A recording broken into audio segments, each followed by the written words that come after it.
तो फ्रेंड, राधे राधे, जय श्री कृष्णा, जय श्री राधे, जय श्री राम। कैसे हैं आप सब? अच्छे होंगे सब। चलो आज हम आपको बताते हैं, एक वीडियो लेकर आए हैं आपके सामने। ये कार्टून वीडियो है। इस वीडियो से आप लाखों रुपए कमा सकते हो। और पूरा वीडियो और सरिता के नाम कोर्ट से नोटिस भिजवा दिया, जिसे एक चुनौती मानकर सरिता भी तैयार थी अपनी देवरानी को मुंह तोड़ जवाब देने के लिए। हाँ तो मिसेस सरिता, अब आप ही कोर्ट को बताइए कि आपको किसने हक दिया अपने ससुराल वालों को इस तरह टॉर्चर करने का। ऐसा आपको लगता? ओहो, इस वक्त कौन आ गया? वैसे ही क्लिनिक के लिए लेट हो रही हो। अरे जरा सुनिए, ये नाश्ता डाइनिंग टेबल पर रख दीजिए प्लीज, तब तक मैं देख कर आती हूँ कौन आया है। पर मैं भी तो ऑफिस के लिए लेट हो रहा हूँ। अब तुम जूही को बोल दो ना। वो घर में हो तब तो बोलूं। पता नहीं कौन सा केस लड़ रही है मैडम, सुबह सुबह ही निकल जाती है घर से, और जाने तो मैं ही करती हूँ। अरे रुको, तुम नाश्ता लगाओ, मेन डोर मैं खोल देता हूँ। हाँ ये ठीक रहेगा। इसके बाद सरिता अपना बनाया हुआ नाश्ता डाइनिंग टेबल पर लगाने लगी, जहाँ पहले से ही उसका देवर मुकेश और सास लीला बैठे हुए थे। और फिर आज फिर से उपमा और ये सत्तू का शरबत। ओहो, मुझे ये बिल्कुल पसंद नहीं। और आपको जो पसंद है उसी ने आपका लीवर खराब किया है। देखो मुकेश भैया, अभी उम्र कम है तो खाने पीने को ठीक करके ही बात बन जाएगी, वरना बाद में। बस बस भाभी, मैं समझ गया, मैं खा रहा हूँ। माँ जी, अब ये लीजिए, आप भी शुरू कीजिए। हाँ बेटा लाओ। अब ये राकेश कहाँ रह गया? अरे हाँ, वो तो मेन डोर खोलने गए थे, मैं देखती हूँ। इतना कहकर सरिता घर के मेन डोर की तरफ जाने लगी, लेकिन तभी राकेश उधर से आ गया। उसके हाथों में एक कागज था और चेहरे पर परेशानी, जिसे देखकर सरिता ने पूछा, क्या हुआ जी, कौन था? ये नोटिस आया है कोर्ट से, तो तुम्हारे खिलाफ है। मेरे खिलाफ? पर मैंने क्या किया? अब लाइए मुझे दिखाइए। ये कहकर सरिता ने वो नोटिस लिया और उसे बहुत ध्यान से पढ़ने लगी। उस नोटिस को पढ़ते हुए सरिता का चेहरा गुस्से से लाल होता गया, और फिर वो तिलमिलाती हुई अपने देवर मुकेश के पास गई। ये क्या है भैया? आपकी बीवी को आखिर दिक्कत क्या है मुझसे? ये नोटिस क्या मतलब है इसका? वो वकील है तो क्या कुछ भी करेगी? भाभी, इस सब के बारे में कुछ नहीं पता। अब रुकिए, पहले मैं इसे पढ़ लेता हूँ। उसकी जरूरत नहीं है, मैं ही बता देती हूँ आपको कि आपके इंसाफ पसंद बीवी ने क्या इल्जाम लगाया है मुझ पर। पहले तो ये कि मैं इस घर में हिटलर की तरह बर्ताव करती हूँ। बोलिए, क्या ये सही है? नहीं भाभी, बिल्कुल भी नहीं। हाँ, और दूसरा इल्जाम ये कि मैं इस घर के लोगों को टॉर्चर कर रही हूँ, अपना बनाया हुआ बेस्वाद खाना खिलाकर। माँ जी आप बताइए, मैं क्या गलत करती हूँ? मैं एक डॉक्टर हूँ, इसलिए अच्छे से समझती हूँ कि इस घर में किसको क्या खाना चाहिए। सारा दिन क्लिनिक में ऐसे ऐसे पेशेंट्स देखती हूँ कि मन घबरा जाता है मेरा। मैं तभी तो ओहो, इतना परेशान मत हो बेटा। अब जूही तुमसे छोटी है, देवरानी है तुम्हारी, नादान है, उसे घर आने तो मैं बात करती हूँ उससे। रहने दीजिए माँ जी, आपकी छोटी बहू बात करने में नहीं बल्कि सीधा कोर्ट में जिरह करना जानती है, तो फिर ठीक है। इस बार मैं भी उसे उसी की भाषा में जवाब दूंगी। सुनिए, कल हम कोर्ट जाएंगे और आप सब मेरी तरफ से बोलेंगे, ठीक है ना? लेकिन सरिता, इस सब की जरूरत नहीं है। बिल्कुल जरूरत है। अब बात मेरे आत्मसम्मान की है, जिसे मैं कोर्ट से जीत कर ही लौटूंगी। तो इस तरह देवरानी जेठानी के बीच आर पार की लड़ाई छिड़ गई। असल में सरिता पेशे से एक डॉक्टर थी, दूसरी तरफ उसकी नई नवेली देवरानी जूही, जो कि पेशे से एक वकील थी। उसे शुरू से ही बाहर के खाने का बहुत शौक था, साथ ही उसे किसी के सामने झुकना तो कतई बर्दाश्त नहीं था। असल में ये सब शुरू तब हुआ जब जूही ने शादी के बाद पहली बार सरिता के हाथों का बना खाना खाया। भाभी, ये लौकी ये कौन खाता है? और ये रोटी ये कितनी मोटी है? हाँ, क्योंकि ये मल्टीग्रेन आटे से बनी है, और अभी गर्मियों के दिन है तो लौकी बेस्ट होती है। लेकिन भाभी, ये सब तो टेस्टलेस है, अब मैं तो ये नहीं खा सकती। मुझे लगा था कि मेरे स्वागत के लिए आपने कुछ चाइनीज बनाया होगा जो मुझे बहुत पसंद है। खैर कोई बात नहीं, मैं खुद ही बना लेती हूँ। रुको जूही, खाना बन चुका है और अब दोबारा कुछ नहीं बनेगा। तुम्हें पता है ना मुकेश भैया का? हाँ पता है, इनका लीवर फैटी है और ये बहुत कॉमन है आजकल भाभी, इतना लोड लेने की जरूरत नहीं है। और वैसे भी आपकी तरह मैं भी इस घर की बहू हूँ, और इस घर की रसोई पर मेरा भी उतना ही अधिकार है जितना कि आपका। ये कहकर जूही रसोई में गई और उसने अपनी पसंद का चाइनीज खाना बनाया, और बस उसके बाद से ही दोनों बहुओं में हर रोज खाना बनाने को लेकर कहासुनी होने लगी। और अब जेठानी होने के नाते सरिता का पलड़ा भारी पड़ने लगा, तो जूही ने अलग पैतरा अपनाया। तय मैडम, मैं अपने घर वालों को टॉर्चर नहीं कर रही, बल्कि उनका बेहतर तरीके से ख्याल रख रही हूँ, ताकि वो कभी बीमार न पड़े। लेकिन सरिता जी, आपका बनाया हुआ उपमा, ढोकला और वो सूखी इडली खा खा कर बेचारे घर वाले अपने टेस्ट बड्स ही खो चुके। उसका क्या? सच कहूं तो सबकी जीने की इच्छा ही खत्म कर दी आपने। शट अप, ये सरासर झूठ है। योर ऑनर, आप मेरी सास, मेरे पति और मेरे देवर को यहाँ बुलाकर पूछ लीजिए, फिर दूध का दूध और पानी का पानी हो जाएगा। इसके बाद राकेश, मुकेश और लीला को बारी बारी कटघरे में बुलाया गया, लेकिन नतीजा कुछ नहीं निकला, क्योंकि दोनों बहुओं में से किसी एक का पक्ष लेना किसी के भी बस की बात ही नहीं थी। और फिर उसी रात, माँ जी, इतनी रात को क्या हुआ? सब ठीक तो है ना? बेटा, वो मुकेश पिछले 4 घंटों से तड़प रहा है, उसके पेट में बहुत दर्द है। अरे, तो मुझे पहले क्यों नहीं बताया? बस क्या बताऊं, वो छोड़िए ये सब, अब मैं जाकर देखती हूँ। सरिता ने फौरन जाकर मुकेश का चेकअप किया और फिर अगले दिन, भैया आपने कल क्या खाया था? ये तो नहीं पूछूंगी मैं, लेकिन आगे कुछ भी खाने से पहले अपनी इन रिपोर्ट्स को पढ़ लेना, बाकी आपकी मर्जी। अब मैं चलती हूँ, क्लिनिक से पहले मुझे कोर्ट भी जाना है। उसकी जरूरत नहीं है भाभी, मैंने केस विड्रॉ कर लिया है। कल इनकी हालत देखकर मैं समझ गई कि भले ही कोर्ट में ये केस मैं जीत जाऊं, लेकिन हकीकत में जीत आपकी हुई है। आप हमेशा से सही थी और मैं गलत।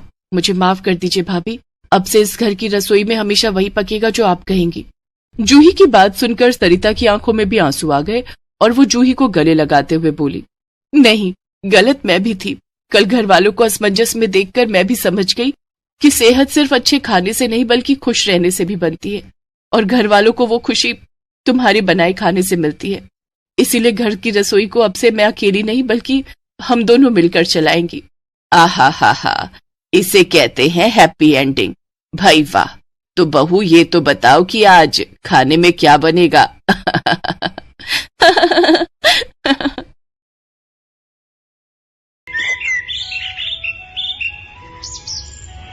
लखनऊ शहर में रहने वाली उर्मिला के घर को देखकर तो सभी को लगता था कि उर्मिला की 5 उंगलियां घी में हैं, क्योंकि उसके घर में 5 सरकारी नौकरी वाली बहुएं जो थीं। उर्मिला की सबसे बड़ी बहू सीमा सरकारी डॉक्टर थी, दूसरे नंबर वाली पूजा पुलिस ऑफिसर, तीसरे नंबर वाली बहू नेहा कॉलेज में प्रोफेसर, चौथे नंबर वाली आरती बैंक में मैनेजर और सबसे छोटी बहू निशा सरकारी वकील। लेकिन कहते हैं ना, हर चमकती हुई चीज सोना नहीं होती। कुछ ऐसा ही हाल उर्मिला के घर का भी था। 5 बहुओं को अपनी अपनी सरकारी पोजीशन का घमंड था। भले ही उसकी बहुएं कितने भी बड़े सरकारी पद पर काम क्यों न करती हों, लेकिन घर में हमेशा अपनी अपनी सरकारी पोजीशन को लेकर आपस में लड़ती रहती थी और एक दूसरे को नीचा दिखाती रहती थी, जिससे उर्मिला काफी परेशान थी। पूजा, तुम अपनी पुलिसगिरी का रुआब मत दिखाओ। मैं भी एक सरकारी डॉक्टर हूँ, उम्र में तुमसे बड़ी हूँ। तो क्या हुआ अगर आप मुझसे उम्र में बड़ी हैं? इसका मतलब ये थोड़ी ना कि आप मुझे हमेशा कुछ न कुछ काम देती रहेंगी। पूजा भाभी, आज सीमा दीदी ने आपको काम दे दिया तो आप चिल्लाने लगी, और जब आप मुझे अपना काम देती हो उसका क्या? ऐसे ही लड़ते झगड़ते कुछ दिन बीत जाते हैं। तभी एक दिन सवेरे सवेरे उर्मिला अपने मंझले बेटे मोहित के कमरे में जाती है और उसे उठाते हुए कहती है, गुड मॉर्निंग मोहित बेटा, चलो अब जल्दी से उठ जाओ, ऑफिस के लिए देर हो जाएगी। वेरी गुड मॉर्निंग माँ। आज सुबह सुबह मेरे कमरे में कैसे आना हुआ? ये लो बेटा प्रसाद। माँ, आज तुम मंदिर गई थी क्या? हाँ बेटा, आज तुम्हारा जन्मदिन है ना, तो भगवान से तुम्हारे लिए प्रार्थना करने गई थी। ओह माँ, मैं तो भूल ही गया था। भला अपना जन्मदिन भी कोई कैसे भूल सकता है बेटा? माँ, ये सब चीजें याद रखने के लिए लाइफ में थोड़ी शांति होनी चाहिए, लेकिन शादी के बाद तो मेरी लाइफ में शांति रही नहीं गई है, इसलिए ना ये सब चीजें याद रहती हैं और ना ही मन करता है सेलिब्रेट करने का। इस घर की अशांति की वजह से आज मेरा बेटा अपने जन्मदिन वाले दिन भी कितना दुखी है। अरे क्या हुआ माँ, आप मेरी बातें सुनकर किन ख्यालों में खो गई? बेटा, क्या पूजा बहू ने तुम्हें अभी तक बर्थडे विश नहीं किया? क्या वो अपनी नौकरी में इतना बिजी है कि उसे तुम्हारा बर्थडे भी याद नहीं रहा? अब जाने भी दीजिए माँ, उसे अपनी पुलिसगिरी से फुर्सत मिले तब तो वो मुझे बर्थडे विश करे ना, लेकिन उसे तो कुछ भी बोलो तो सिर्फ एक ही बात बोलती है, अंदर कर दूंगी। तुम दुखी मत हो मेरे बेटे, सब ठीक हो जाएगा, वो धीरे धीरे सब समझ जाएगी। मोहित अपनी माँ से अभी ये पूछ ही रहा होता है कि इतनी देर में बाहर से जोर जोर से चिल्लाने की आवाज आने लगती है।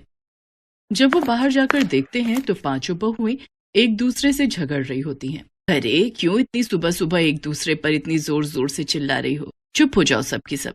आप रहने दीजिए माँ जी, ये हम लोगों के आपस की बात है और इन सब से निपटना तो मैं अच्छे से जानती हूँ। अरे तुम क्या बताओगी? मैं तुम्हें बताऊंगी कि मेरी पोस्ट में कितनी पावर है, लेकिन ये तो बताओ कि आखिर हुआ क्या है? क्यों तुम 5 कुत्ते बिल्लियों की तरह लड़ रही हो? भाभी, अगर आप अच्छी पोस्ट वाली हैं तो क्या हुआ, आखिर हमारे पास भी तो सरकारी नौकरी है। हाँ पूजा भाभी, आरती भाभी बिल्कुल सही कह रही है, हम सब भी तो सरकारी नौकरी वाले ही हैं।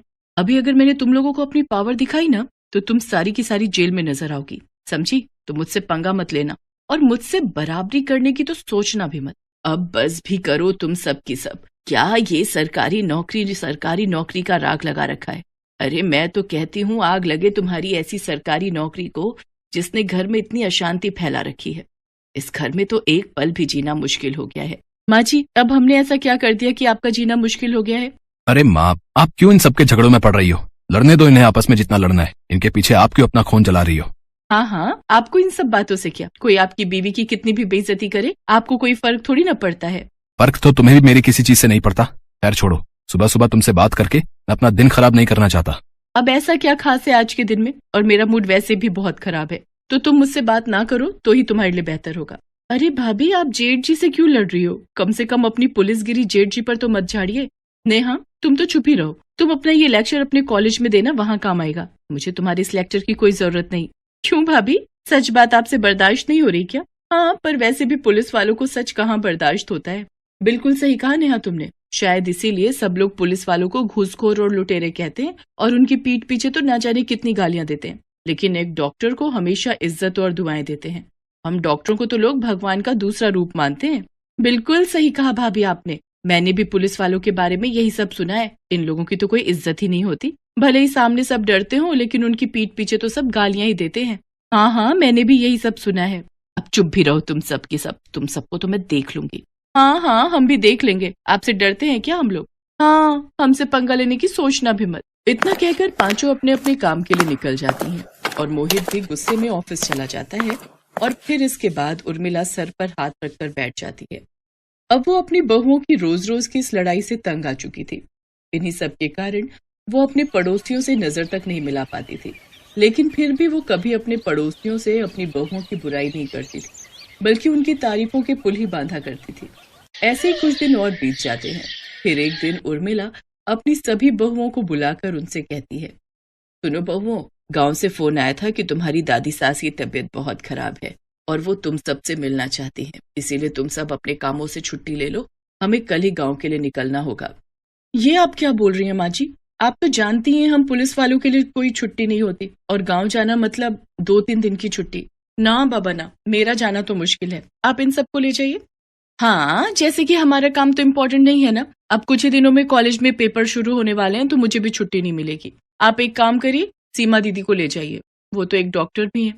नेहा, तुम मुझे क्यों फंसा रही हो? गांव में और भी तो डॉक्टर होंगे, वो दादी माँ को देख लेंगे। मुझे यहाँ मेरे पेशेंट भी तो संभालने हैं, और वैसे भी मेरे सीनियर डॉक्टर मीटिंग के लिए आ रहे हैं, तो मैं छुट्टी नहीं ले सकती। आप आरती को ले जाओ। हाँ, जैसे कि मेरे बैंक में तो काम होता ही नहीं है। मार्च महीना है और क्लोजिंग का समय है, तो बहुत काम है। आप एक काम करिए, निशा को ले जाइए। क्यों, मैं क्या फालतू नजर आती हूँ? सबसे छोटी हूँ, इसका मतलब ये थोड़ी है कि आप सब मुझ पर अपना हुक्म चलाएंगी। तुम सबकी सब माँ जी के साथ नहीं जा सकती, इसलिए मुझे आगे कर रही हो, और वो भी गाँव। ना बाबा ना। इसके बाद उर्मिला की बहुएं बिना उसका जवाब सुने ही वहां से चली जाती है। उर्मिला को उनके टाल मटोल देखकर बहुत तकलीफ होती है। कहने को तो उसकी 5 बहुएं होती हैं, लेकिन उसकी बात सुनने वाला या उसका कहना मानने वाला उस घर में कोई नहीं था।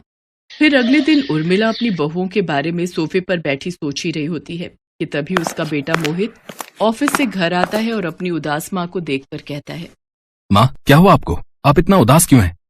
बेटा, तुम्हारी दादी की तबीयत बहुत खराब है और वो अपनी 5 पोता बहुओं से मिलना चाहती हैं। तो माँ, इसमें परेशान होने वाली क्या बात है? कल ही हम सबके सब गाँव चलेंगे। बेटा, क्या मुंह लेकर जाऊं मैं? 5 ने अपनी सरकारी नौकरी का रौब दिखाते हुए एक झटके में मना कर दिया। अच्छा, तो ये बात है। आप उदास मत हो माँ, हम दोनों ही चलते हैं दादी जी से मिलने। इनको जाने दो, इन्हें तो अपने सरकारी नौकरी के घमंड के अलावा कुछ नहीं दिखता। फिर अगले ही दिन उर्मिला और मोहित अपना सामान पैक करके गांव के लिए निकल जाते हैं। उनके जाने के बाद 5 आए दिन आपस में लड़ती ही रहती हैं और जो मन में आता है वो करती हैं। फिर कुछ दिन बाद जब उर्मिला और मोहित गांव से लौटते हैं तो वो देखते हैं कि उनके घर में पार्टी चल रही है। जिसके बाद उर्मिला अपनी बहुओं से कहती है, तुम 5 को पार्टी करने का टाइम है, लेकिन अपनी सास और पति के लिए टाइम नहीं है।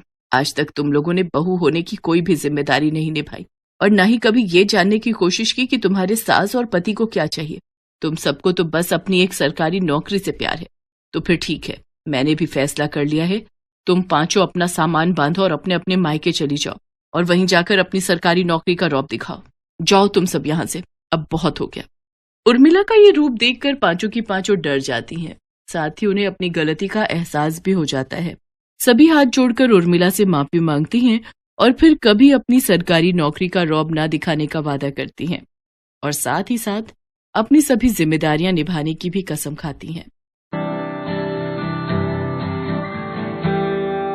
फ्रेंड, देखा तो आपने कितना अच्छा वीडियो बना है कार्टून का।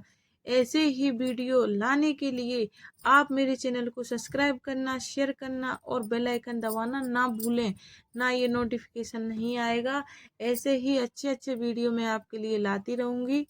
और अब हम आपसे विदा लेते हैं, चलते हैं। थैंक यू सो मच इतना प्यार देने के लिए मेरे चैनल को, और मेरे वीडियो को ऐसे ही प्यार देते रहना, ऐसे ही अपना सपोर्ट बनाए रखना।